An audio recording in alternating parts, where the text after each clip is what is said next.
লন্ডনে ডক্টর ইউনূস তারেক রহমান বৈঠক রোজার আগেই নির্বাচনে একমত, শিগগিরই তারিখ ঘোষণা করবে ইসি। ইসরায়েলের বিমান হামলায় ইরানের সশস্ত্র বাহিনীর প্রধানসহ নিহত বেশ কয়েকজন। তেল আবিবের শতাধিক ড্রোন নিক্ষেপ তেহরানের। ঈদের ছুটি শেষে কর্মস্থলে ফিরছে মানুষ, রেল, বাস ও লঞ্চ ঘাটে ঈদ ফেরত যাত্রীদের ভিড়। এবং ঈদের পর স্বাভাবিক হতে শুরু করেছে নিত্যপণ্যের বাজার, মুরগির দাম কম থাকলেও বাড়তি দরে বিক্রি হচ্ছে মাছ।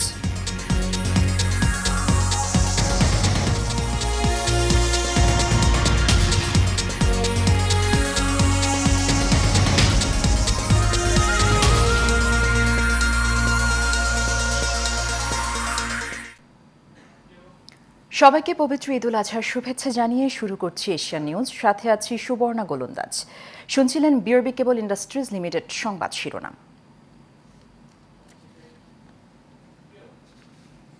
এবারে বিস্তারিত সংবাদ। সংস্কার এবং বিচারের অগ্রগতির সাপেক্ষে রোজার আগেই নির্বাচন অনুষ্ঠানের ব্যাপারে একমত হয়েছে ডক্টর ইউনূস ও তারেক রহমান। এমনটাই জানিয়েছেন জাতীয় নিরাপত্তা উপদেষ্টা ডক্টর খলিলুর রহমান। লন্ডনে প্রধান উপদেষ্টা এবং তারেক রহমানের বৈঠক শেষে এই সিদ্ধান্তের কথা জানান তিনি। এ সময় বিএনপির স্থায়ী কমিটির সদস্য আমির খসরু মাহমুদ চৌধুরী বলেন, ঐকমত্যের ভিত্তিতে হবে সংস্কার ও জুলাই সনদ।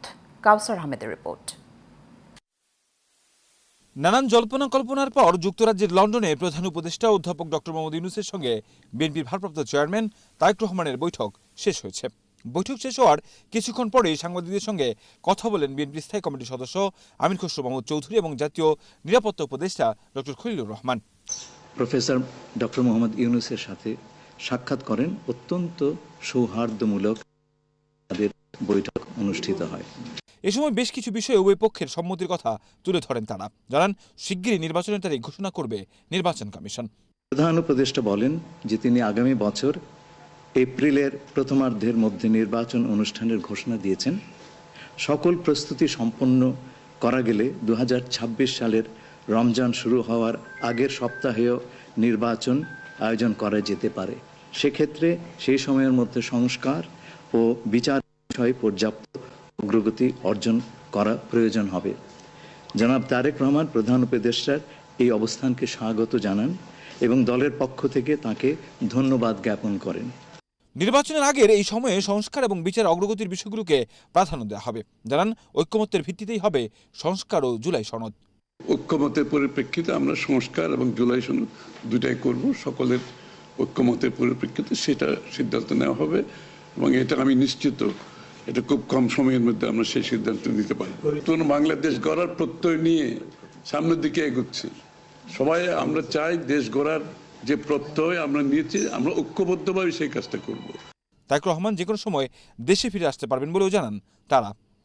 তারেক রহমান সাহেব যখনই ইচ্ছা উনি দেশে ফিরে যেতে পারবেন, সুতরাং এটা সিদ্ধান্ত উনি নেবেন সময় মতো। কাউসার আহমেদ, এশিয়ান টেলিভিশন। দর্শক, বাংলাদেশের অন্তর্বর্তী সরকারের প্রধান উপদেষ্টা ডক্টর মোহাম্মদ ইউনূসের সঙ্গে বিএনপির ভারপ্রাপ্ত চেয়ারম্যান তারেক রহমানের বৈঠক শেষ হয়েছে। এই বিষয়ে বিস্তারিত জানাতে সরাসরি সংযুক্ত করে নিতে চাই অ্যাডভোকেট মারুফ হাসান, আইনজীবী ও গবেষক, লন্ডন, যুক্তরাজ্য। অ্যাডভোকেট মারুফ হাসান, আপনাকে স্বাগত জানাচ্ছি এশিয়ান নিউজে। অন্তর্বর্তী সরকার এবং আপনাকেও ঈদ মোবারক। জি, ঈদ মোবারক। অন্তর্বর্তী সরকারের প্রধান উপদেষ্টা অধ্যাপক ডক্টর মোহাম্মদ ইউনূস ও বিএনপির ভারপ্রাপ্ত চেয়ারম্যান তারেক রহমানের মধ্যে যে বৈঠক হয়েছে, এই বৈঠকে ফলপ্রসূ আলোচনা হয়েছে। সর্বশেষ কি সংবাদ আছে আপনার কাছে বৈঠকের বিষয়ে? এবং আরও একটি বিষয় যেটি হচ্ছে অন্তর্বর্তী সরকার প্রধানের লন্ডন সফর কতটুকু সফল হলো? ধন্যবাদ আমাকে এই বিষয়ে কথা বলতে দেওয়ার জন্য। প্রথম যে বিষয়টা হচ্ছে যে অলরেডি নিউজ মিডিয়ার কারণে মিটিংয়ের যে আউটকামটা সবাই আমরা জেনে গেছি। তো ব্যক্তিগতভাবে আমার যেটা পর্যবেক্ষণ সেটা হচ্ছে যে মিটিং খুবই ফলপ্রসূ হলো এবং দুই জনই বিএনপির ভারপ্রাপ্ত চেয়ারম্যান এবং ডক্টর মোহাম্মদ ইউনূস দুজনেরই আপনার মিটিংটার যে গুরুত্ব ছিল এবং সেই গুরুত্ব অনুযায়ী তাদের মধ্যে যে কথোপকথন এবং মিটিং এর পরবর্তী যেই আহ, পর্যালোচনা, তাতে মনে হচ্ছে মিটিংটা সফলই হয়েছে। এবং আমরা যারা সাধারণ জনগণ কিংবা যারা রাজনীতিক নিয়ে চিন্তা ভাবনা করি এবং যারা আন্দোলনের সপক্ষে ছিলাম, তাদের কাছে মনে হয়েছে যে না, জিনিসটা খুবই একটা মাইলফলকের মতো একটা ঐতিহাসিক মিটিং সমাপ্ত হয়েছে। এবং আমরা আশাবাদী যে এই মিটিং এর মাঝখানে যে ধরনের জল্পনা কল্পনা ছিল সেটা কমে আসবে। এবং দ্বিতীয় পার্টে যেটা আপনি জানতে চাইলেন যে ডক্টর মোহাম্মদ ইউনূসের সফর, হ্যাঁ, আসলে এটা নিয়ে অনেকেই অনেকভাবে আপনারা মিডিয়াতে দেখেছেন। আসলে তো উনি একটা সম্মাননা রাজা কিং চার্লস দ্য থার্ডের থেকে নেওয়ার জন্য এসেছিলেন, এবং সেই সাথে উনি এই মিটিংটার একটা আপনার মিটিং এর একটা রাজনৈতিক মিটিং এর সাথে উনি এঙ্গেজ হলেন। তো এবং দুইটা কাজেই উনি একটা অ্যাওয়ার্ড এর জন্য এসেছিলেন, এবং সেই সাথে উনি একটা সফল মিটিং করে গেলেন, যেটা বাংলাদেশের একটা ভবিষ্যতের রাজনীতির দিক থেকে এবং ভবিষ্যৎ বাংলাদেশ গড়ার প্রেক্ষিতে একটা ভালো মাইলফলক হিসেবে থাকবে বলে আমি মনে করি। আম, আপনি বলছেন এটি ঐতিহাসিক মিটিং, যেটি অধ্যাপক ডক্টর মোহাম্মদ ইউনূস এবং বিএনপির ভারপ্রাপ্ত চেয়ারম্যান তারেক রহমানের সাথে হয়েছে। এই বিষয়ে আসলে কি কি সিদ্ধান্ত হয়েছে সেগুলো বিস্তারিত ঐতিহাসিক প্রথমে আমি একটু ব্যাখ্যা করতে চাই, কারণ আপনি জানেন মিটিংটা বাংলাদেশ সময় 2টা এবং যুক্তরাজ্যের সময় 9টায় শুরু হয়েছে। এবং আপনি যদি লক্ষ্য করে থাকেন, প্রত্যেকটা যারা রাজনীতিক সচেতন এবং সচেতন ব্যক্তি আছে বাংলাদেশ এবং যুক্তরাজ্য এবং বিশ্বের যে কোনো জায়গায় বাংলাদেশকে নিয়ে যারা চিন্তা করেন, তারা সবাই এই মিটিংটা ফলো করেছে। এবং সেই নাম্বার অনুযায়ী নতুন তরুণ জনগণ সহ কি পরিমাণ লোক এই মিটিংটাকে ফলো করতেছেন, প্রত্যেকটা নারী পুরুষ সবাই মিলে, ইভেন যারা রাজনীতি করেন কিংবা রাজনীতির বাইরে আছেন, সবাই টিভির সামনে আছে, সবাই ফলো করতেছে। এবং ওই হোটেলের সামনে ব্যাপক লোকজনের সমাগম। তো সেই ক্ষেত্রে অবশ্যই এটা একটা ঐতিহাসিক এবং সেই ক্ষেত্রে সিদ্ধান্ত, এবং সিদ্ধান্তের মধ্যে যেটা নিয়ে খুব আলোচনা ছিল গত কয়েকদিন যাবৎ রাজনীতির মাঠে, সেটা হচ্ছে যে নির্বাচনটা এপ্রিলে কিভাবে হবে, ওই সময় আবহাওয়া ভালো থাকবে না, কিংবা ইত্যাদি ইত্যাদি অনেক সময়। তো এখন আমার যেটা মনে হচ্ছে আলোচনার ফলশ্রুতিতেই রোজার আগেই হয়তো হবে, যদি সব ধরনের সংস্কার সম্পন্ন করা যায়, কিংবা যেটা যে জরুরিগুলি। এবং এইটাই কিন্তু আমরা যারা আন্দোলনের সাথে ছিলাম, আমি ব্যক্তিগতভাবে ছিলাম ওই সময় বাংলাদেশে, যদিও আমি লন্ডনে থাকি, আমি কিন্তু জুলাই আগস্টে বাংলাদেশে ছিলাম এবং সরাসরি জড়িত ছিলাম। তো আমরা যারা আসলে অ্যাক্টিভলি রাজনীতির সাথে জড়িত না কিন্তু আন্দোলনের সাথে ছিলাম, তাদের একটাই ইচ্ছা যে একটা ভালো সংস্কার হোক দেশটাতে, যাতে আবার এই ধরনের কোনো গণ্ডগোল না হয়, আমাদের পরবর্তী জেনারেশনরা যাতে দেশে যেতে পারে, কাজ করতে পারে এবং তাদের মেধাকে কাজে লাগাতে পারে। এই ধরনের একটা পরিবেশের জন্য যেই সংস্কারগুলি জরুরি সেটাই অন্তর্বর্তীকালীন সরকার করে যাক। তারপর পরবর্তীতে যেই দল ক্ষমতায় আসেন, এখন দেখা যাচ্ছে যেহেতু একটা বিএনপি একটা বড় দল, এককভাবে নির্বাচন করার মতো তাদের শক্তি আছে, তো ধরে নেওয়া যাচ্ছে তারাই হয়তো আসবে। সুতরাং তাদের মধ্যে একটা সহনশীলতা ভাব ছোট ছোট দলগুলিকে নিয়ে এবং কিভাবে সংস্কারমূলকভাবে দেশটাকে এগিয়ে নিয়ে যাওয়া যায়, সেরকম একটা যদি রোডম্যাপ তৈরি করে দিয়ে যায় তাহলে, এবং এটা নিয়ে আলোচনা হয়েছে, এবং সেই ক্ষেত্রে মনে হলো প্রধান উপদেষ্টা এবং তারেক রহমান দুজনেই আমার মনে হয় কয়েকটা মানে বিশেষ পয়েন্টগুলিতে একমত হয়েছেন। এবং আজকে আপনি মিটিংয়ের শুরুতেই দেখবেন যে এত বড় একটা দলের প্রধান এবং তার যে ব্যবহার ডক্টর মোহাম্মদ ইউনূসের সাথে, যে হাম্বল এবং ভদ্র, এবং শুরুতেই ওনাকে জানালেন যে ওনার আম্মু ওনাকে সালাম জানিয়েছেন। এই যে একটা মানে জনসাধারণকে জয় করে নেওয়ার একটা যে স্বভাবসুলভ ব্যবহার, এবং নোবেল বিজয়ী একজন ডক্টরেটের সামনে আমরাও যদি যখন সাধারণ মানুষ ওনার সামনে যাই, যেভাবে আমরা ওনাকে গ্রহণ করি, ঠিক সেভাবেই একটা এত বড় দলের একজন নেতা হয়েও উনি যে এভাবে হাম্বল ওয়েতে ওনার সাথে একটা ইন্ট্রোডাকশন হলো, এটা আসলে লক্ষ্য করার মতো। এবং এতে করেই বোঝা যাচ্ছে যে আমার মনে হয় রাইট ওয়েতে আগাচ্ছে। এবং আমার মনে হয় যে দুই নেতাই যদি একটু সহনশীল হন, তাহলে দেশের জন্য একটা ভালো কিছু আশা করা যায়, এরকম একটা নির্বাচন আমরা পাবো। আমরাও আশা করি, সবাই হয়তো আশা করতেছে। অ্যাডভোকেট মারুফ হাসান, আপনাকে অসংখ্য ধন্যবাদ। আপনাকে ফেব্রুয়ারির মাঝামাঝিতে আগামী নির্বাচনে সময়সীমা নির্ধারণ হয়েছে বলে জানিয়েছেন বিএনপির মহাসচিব মির্জা ফখরুল ইসলাম আলমগীর। বিকেলে গুলশানে বিএনপির চেয়ারপারসনের রাজনৈতিক কার্যালয়ে সাংবাদিকদের এসব কথা বলেন বিএনপির মহাসচিব। জানান, লন্ডনের প্রধান উপদেষ্টা ডক্টর মোহাম্মদ ইউনূসের সঙ্গে বিএনপির ভারপ্রাপ্ত চেয়ারম্যান তারেক রহমানের বৈঠকটি সত্যিকার অর্থে একটা টার্নিং পয়েন্টে পরিণত হয়েছে। মোশাররফ তালুকদারের ক্যামেরায় শরীফুল ইসলামের রিপোর্ট। যুক্তরাজ্যের লন্ডনে প্রধান উপদেষ্টা ডক্টর মোহাম্মদ ইউনূসের সঙ্গে বিএনপির ভারপ্রাপ্ত চেয়ারম্যান তারেক রহমানের বৈঠকের পর গুলশানে বিএনপির চেয়ারপারসনের রাজনৈতিক কার্যালয়ে সাংবাদিকদের সাথে কথা বলেন দলটির মহাসচিব মির্জা ফখরুল ইসলাম আলমগীর। সত্যিকার অর্থেই এই বৈঠকটি একটি টার্নিং পয়েন্টে পরিণত হয়েছে। মির্জা ফখরুল বলেন, বৈঠকের আলোচনা বিষয়গুলোর মধ্যে প্রধান ছিল আগামী নির্বাচনের ইস্যু। বৈঠকে ফেব্রুয়ারির মাঝামাঝি সময়ে আগামী নির্বাচনের সময়সীমা নির্ধারণ করা হয়। সেই নির্বাচন ইস্যুতে জনাব তারেক রহমানের যে প্রস্তাব, যে নির্বাচন যে ঘোষণা করা হয়েছে আপনার এপ্রিলে, যেটা প্রধান উপদেষ্টা ঘোষণা করেছেন, সেটা উপযুক্ত সময় নয় বিধায় তাকে পিছিয়ে নিয়ে আসা। এবং সেই ক্ষেত্রে আমরা অত্যন্ত আনন্দের সঙ্গে করে জাতি আনন্দের সঙ্গে লক্ষ্য করলো যে আপনার এইটাতে প্রধান উপদেষ্টা সম্মত হয়েছেন এবং তারা ফেব্রুয়ারির মাঝামাঝি সময়ে নির্বাচনের সময়সীমা নির্ধারণ করেছেন। তিনি আরও বলেন, এখন অতীতের সব ভুলে জাতীয় ঐক্য গড়ে তোলার প্রয়োজন। এই অত্যন্ত বিচক্ষণতার সঙ্গে এই সভাটিতে জনাব তারেক রহমানকে আমন্ত্রণ জানিয়ে একটা যে স্টেলমেট ছিল, একটা যে আপনার সব কিছু অনিশ্চিত অবস্থায় চলে গিয়েছিল, সেই অবস্থাকে কাটিয়ে তিনি জাতিকে এই দুই নেতা আবার সামনের দিকে আশা নিয়ে এগিয়ে যাওয়ার স্বপ্ন দেখিয়েছেন। ডক্টর মোহাম্মদ ইউনূস বিচক্ষণতার পরিচয় দিয়েছেন উল্লেখ করে ফখরুল বলেন, এই বৈঠক প্রমাণ করে সংকটের মধ্যেও মানুষ ঐক্যবদ্ধ হতে পারে। নিঃসন্দেহে রাষ্ট্রনায়কোচিত যে গুণগুলো তার মধ্যে রয়েছে, সেই গুণ তিনি প্রমাণ করেছেন। প্রথম একটি বৈঠক যেটা সত্যিকার অর্থে গোটা জাতি অত্যন্ত উদ্বিগ্ন ছিল, সেই বৈঠকটিতে তিনি আল্লাহর হুকুমে সফল হয়েছেন। Shariful Islam, Asian television, Dhaka.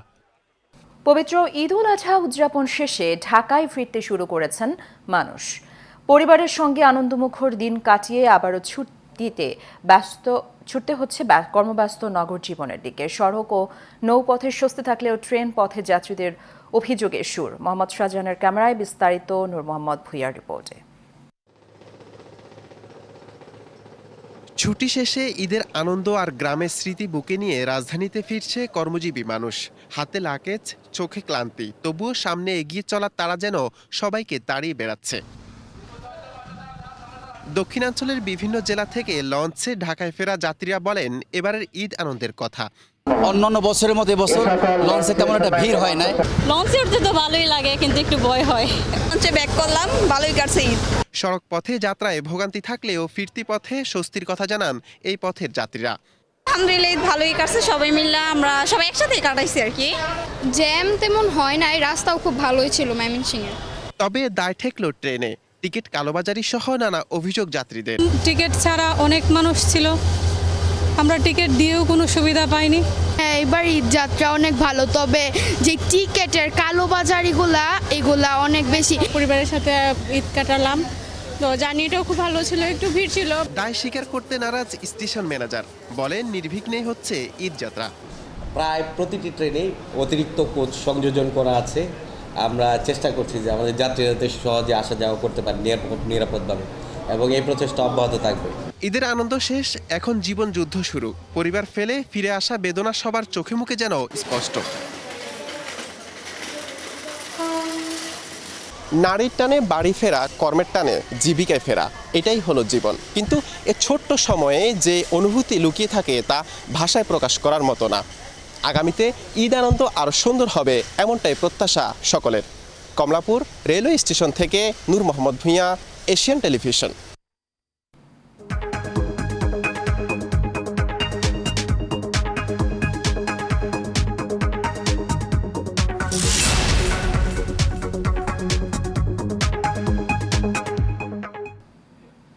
বাণিজ্য সংবাদ। ঈদের পর রাজধানীর বাজারগুলোতে ক্রেতা কম থাকলেও স্বাভাবিক হতে শুরু করেছে বেচাকেনা। স্থিতিশীল রয়েছে বাজারের নিত্য প্রয়োজনীয় পণ্যের দামও। কিছুটা কমেছে মুরগির দর, তবে বাড়তি দামে বিক্রি হচ্ছে সব ধরনের মাছ। বিশেষ করে ইলিশের দাম ধরাছোঁয়ার বাইরে। কাউসার আহমেদের রিপোর্ট। ঈদের ছুটি বাকি আছে আর মাত্র একদিন, ফলে এখনও রাজধানীর বাজারগুলো খুব একটা জমে ওঠেনি। বেচাকেনাও চলছে মন্থর গতিতে। তবে বিক্রেতারা বলছেন গত কয়েকদিনের তুলনায় কিছুটা বেড়েছে ক্রেতা সমাগম, দামও রয়েছে নাগালের মধ্যে, তবে সরবরাহ কিছুটা কম বলে জানান তারা। মালের দাম শিথিলের দিকে আছে, কোনো মালের ঊর্ধ্বগতি নাই। আগে আল্লাহ দেখতাছি না যে মাল কোন আদা রসুন পেঁয়াজ আলু ডাউল ফুলার চাউল চিনি তেল সব মালেরই নিচের দিকে, উপর দিকে কোনো মাল নাই। সরবরাহ আছে, চাহিদাটা কম, কাস্টমার কম। সমস্যা একটাই আমাদের, কাস্টমার বাজারে সব। আজকে শুক্রবার, আগামীকাল শনিবার মানুষ আওয়াজ আয়া শেষ হইব, আগের মতো হয়ে যাব বাজার। কিন্তু বাজার মালের দাম টাম তেমন বাড়ে নাই, সরবরাহ আছে মোটামুটি মাঝারি ধরনের। ক্রেতাদেরও খুব বেশি অভিযোগ নেই দাম বৃদ্ধির, বলছেন ঈদ পরবর্তী বাজারের দাম একটু বেশি থাকে। কালেকশন কম, প্রাইস বেশি, এটা স্বাভাবিক অর্থে আমরাও মেনে নেই, কারণ হচ্ছে ঈদের পরে সবাই একটুখানি চাইবে একটুখানি লাভ করার জন্য। আর সবজির বাজার এনাফ, মানে যা আছে চলে, কিন্তু মাছের বাজারে একটু প্রাইস বেশি। সবজির দাম কেমন? দাম ঠিকই আছে, বেশি এদিকে মাছের সরবরাহ একেবারেই কম থাকায় বাড়তি দামে বিক্রি হচ্ছে সব ধরনের মাছ। দাম নিয়ে মিশ্র প্রতিক্রিয়া ক্রেতা বিক্রেতাদের মধ্যে। 2200 টাকা দিয়ে 1 কেজি মাছ নিয়ে যায় খাওয়া অনেক অসম্ভব। মাছ কম আসে তো, এই জন্য আগে যা বেচতাম তার 40-50 টাকা 30 টাকা এতে রেট বেশি। বেশিরভাগ গরুর মাংসের দোকান বন্ধ রয়েছে, স্বাভাবিক রয়েছে ডিমের দাম। কাউসার আহমেদ, এশিয়ান টেলিভিশন, ঢাকা। এবারে ঈদ আনন্দ প্রসঙ্গ। নির্যাতন নিপীড়নের মুখে জীবন বাঁচাতে নিজ মাতৃভূমি ছেড়ে পালিয়ে আসতে হয়েছে বাংলাদেশে। 7 বছর নিজ জন্মভূমি ছেড়ে বাংলাদেশে ঈদ করতে হচ্ছে রোহিঙ্গাদের। এবারের পবিত্র ঈদ উল আজহা কেমন পালন করছেন তারা, এ নিয়ে শেখ সেলিমের রিপোর্ট, জানাচ্ছেন মোহাম্মদ শরীফুল ইসলাম। চোখের জল আর আর্তনাদের মধ্য দিয়ে কেটেছে রোহিঙ্গাদের আরও একটি ঈদ। কুরবানির ঈদে কুরবানি তো দূরের কথা, একবেলা গরুর মাংস খাওয়াতে পারেনি তাদের পরিবারকে। বাংলাদেশে এমন অনেক না পাওয়ার কষ্ট আর আক্ষেপের কথা জানালেন তারা। হয়ে খেয়ে 20 গ্রাম হয়ে খেয়ে 30 গ্রাম হয়ে খেয়ে আজের হয়ে খেয়ে 3 হয়ে তা আলহামদুলিল্লাহ বেশি যাবে। এটা আরা গরিব করবো কি গই আরা সুকর ফানি বানি ললি আরে আরা ঈদ কাটার। তাদের দাবি জাতিসংঘের নিরাপত্তার মধ্য দিয়ে নিজ দেশে ফিরে যাওয়ার। তো ফরিওরে আর দেশের মাঝে আর আছে নমাজ দোয়া ফরনের পরে কবরস্থানে যাইতাম, আর মা বাপর দাদা দাদির নানা নানির খবর জিয়ারত করাইতাম। যে কুরবান গিয়ে দিয়ে ইলেয়ারে এবছর চলিয়ারে জারগুই দিয়ে ইলেয়ারে আর আল্লাহ বেশা বেশি ফাতিক কি আল্লাহ হইতে চাইলে। প্রধান উপদেষ্টা ডক্টর মোহাম্মদ ইউনূসের দিকে তাকিয়ে রোহিঙ্গারা আশা আগামী বছর ঈদ উদযাপন করবেন নিজ দেশে। Shariful Islam, Asian television. শেষ করবো এশিয়ান নিউজ, তার আগে বিআরবি কেবল ইন্ডাস্ট্রিজ লিমিটেড সংবাদ শিরোনামগুলো জানিয়ে দেবো একবার। লন্ডনে ডক্টর ইউনূস তারেক রহমান বৈঠক, রোজার আগেই নির্বাচনে একমত, শিগগিরই তারিখ ঘোষণা করবে ইসি। ইসরায়েলের বিমান হামলায় ইরানের সশস্ত্র বাহিনীর প্রধান সহ নিহত বেশ কজন, তেল আবিবে শতাধিক ড্রোন নিক্ষেপ তেহরানের। ঈদের ছুটি শেষে কর্মস্থলে ফিরছে মানুষ, রেল, বাস ও লঞ্চ ঘাটে ঈদ ফেরত যাত্রীদের ভিড়। এবং ঈদের পর স্বাভাবিক হতে শুরু করেছে নিত্যপণ্যের বাজার, মুরগির দাম কম থাকলেও বাড়তি দরে বিক্রি হচ্ছে মাছ।